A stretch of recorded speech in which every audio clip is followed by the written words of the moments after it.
What is good, everyone? Welcome back to the channel. Today I've got a Gusto deck profile for you guys. About a month ago I decided to make this Gusto deck, but to my disappointment, when I went onto YouTube to look for ideas, I could not find anything competitive or anything that would stop you from getting your ass whooped at hobby. So I took it upon myself, went into the lab and cooked up what I think is the best possible Gusto list you can make to combat the meta. Before I showcase this deck profile, make sure you leave a like and subscribe. It would go a long way. We would really appreciate your support for the channel. So without further ado, let's check it out.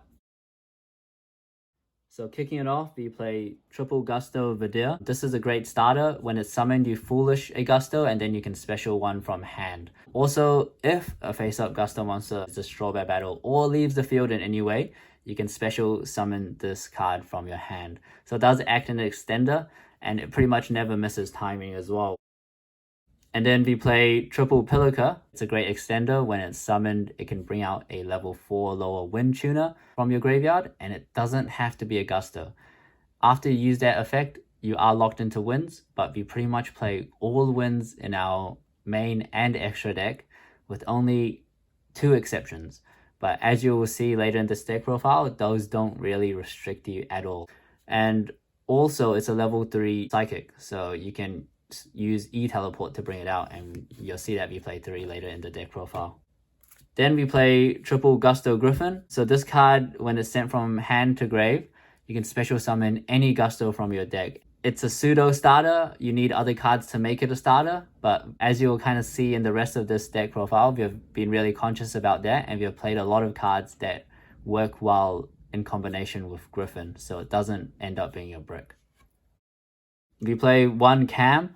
This is a level 4 Gusto monster, which sometimes is needed. With Gustos, we special a lot from the deck, so if you see the rest of this deck profile, you'll realize that having a level 4 in your deck is really useful.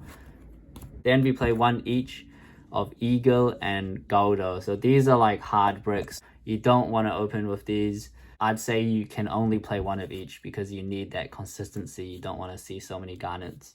Speaking of consistency, we play triple Wynn. What this does is it discards itself and any Wynn monster to add any Wynn with 1500 or less defense from your deck to your hand. So this works really well with your Gusto Griffin. We're usually adding our Ice Spells with our Wynn.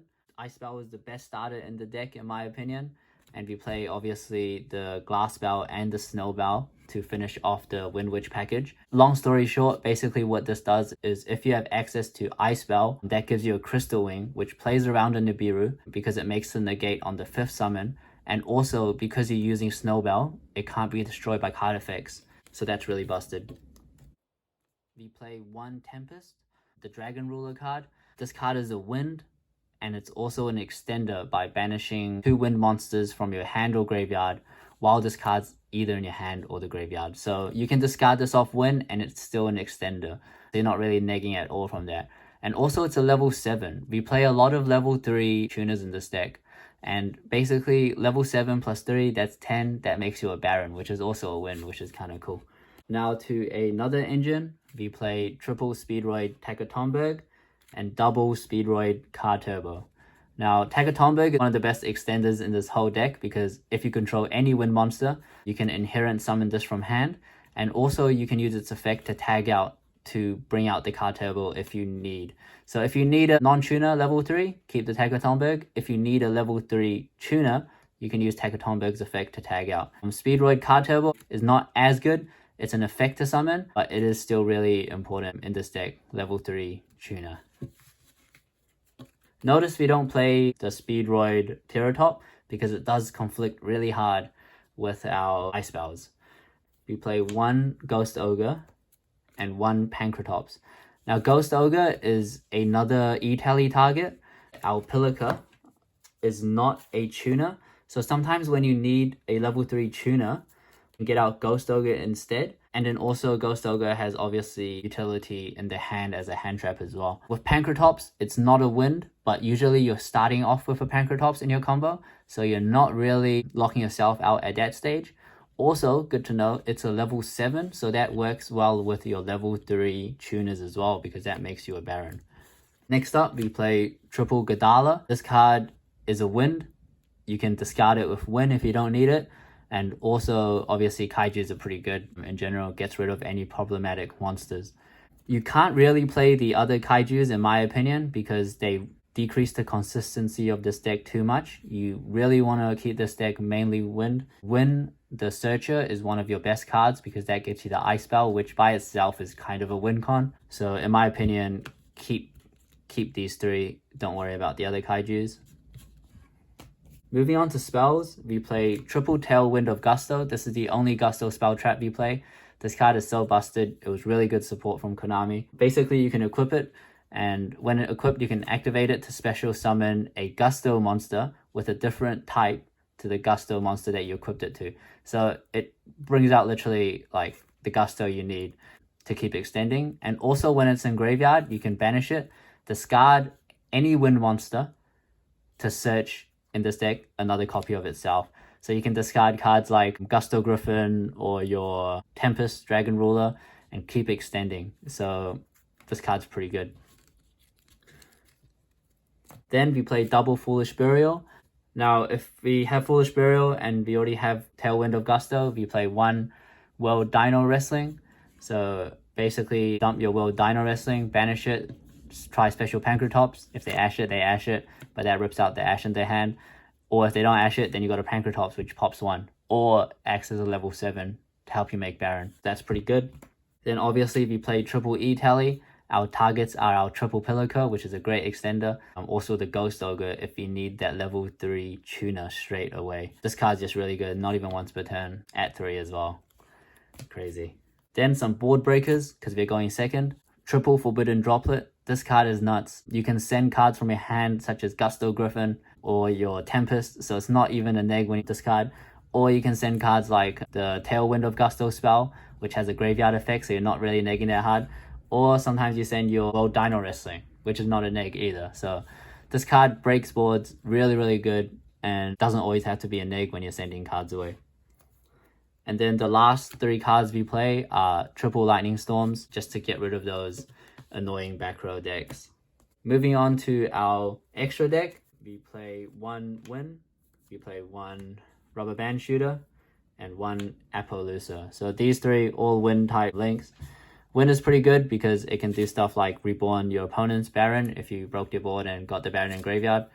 Rubber Band Shooter is an extender, and an Appaloosa is pretty good. You don't summon it that much, but in scenarios where you're forced to go first, making Appaloosa sometimes is a good way to start off, I guess. For our synchros, we pretty much play like a Gusto synchro package and then all the best Wynn synchros that we can make. So our level 5 is Digosto Galdos. This card, it can shuffle 2 Gusto monsters in your graveyard into the deck and then target 1 monster and destroy it. It's the only level 5 in your deck. Sometimes you do need to make a level 5 before you make something like a Crystal Wing afterwards or something, because 5 plus 3, which is the most common tuner level in our deck, is a Crystal Wing. Then other level 6s we play the new Digosto Lam Piloca. This card's a decent extender. You don't make it that much, but sometimes it does pop up and it helps you make a bigger board. You can have a read of it, but it's pretty good. Then we play 2 Digosto Freeze. This card's central to your Gusto OTK, and also when it's summoned, you get to add back a Gusto monster from graveyard to hand. So it does help out with a bit of your resource management. You do use a lot of hand in this deck to break boards and OTK, so that is actually quite a nice effect. A lot of the time, you will be adding your Verdir to help you get enough damage in for your OTK. This card is also the card that makes it so that any damage you would take, your opponent takes instead, which is why this deck can OTK. Next up, we play Juju, one of the best generic level 6s synchros in the game, and also it's a Wynn, which is a good coincidence for us. So while you have 2 monsters with the same attribute and type in your graveyard, it can't be destroyed by battle or card effects, and that's going to happen a lot because you're going to have a lot of Wind Witches in graveyard, or you're going to have a lot of Psychics, or you're going to have your Speedroids in graveyard. Also get to send a card to graveyard by banishing 2 monsters with the same attribute and type, so it gives you that utility and a bit of extra board breaking ability. Moving on to level 7s, we play 2 good Wynn level 7s. Wynn Pegasus, so you make this en route to making your Crystal Wing usually, but also it's a level 7 that when it's summoned, you basically get to MST, which is pretty good to get rid of, you know, floodgates or mysterious back row that you need to ensure you can OTK or break the board. If you don't really need to pop a spell trap, you can make a clear wing fast dragon. This card's really good because it has a quick effect to basically turn an extra deck monster your opponent controls to 0 and negate its effects. So en route to making Crystal Wing, for example, you can make this, make something 0 to negate its effects to ensure that your Crystal Wing will go through. Then we play a bunch of level 8s. Unfortunately, there's not too many good level 8s, but Crystal Wing is obviously the best one. This card's absolutely busted, you know, central to your combo, and you make it pretty much every game. The other level 8s, you don't really make that much. We play 1 Diamond Bell, which has some nice burn effects, and it also can potentially pop up to 2 cards on that same turn. So it has a bit of utility, and I guess it synergizes quite well with your Wind Witches. Then we play 1 Kite Drake. This card's kind of hard to make, as in you're not always going to have access to your Speedroids the whole time. But when this one does work, it's busted because it can destroy all other cards on the field, which is pretty busted. Then for level 9s, we play 1 Shen Shen. This is probably the only good level 9, except maybe Mistworm. I guess you can play that. And then obviously we play 1 Baron. Level 10, generic Wind Monster, which is an Omni Negate. That is the deck profile. Thanks for tuning in. Really appreciate the support. I've been having a lot of success with this deck at locals, so I highly recommend, if you're a Gusto fan, do test it out yourself and see how you go. Let me know how you go as well. And if you have any suggestions as well, leave a comment down below. And that's it. Thanks, guys.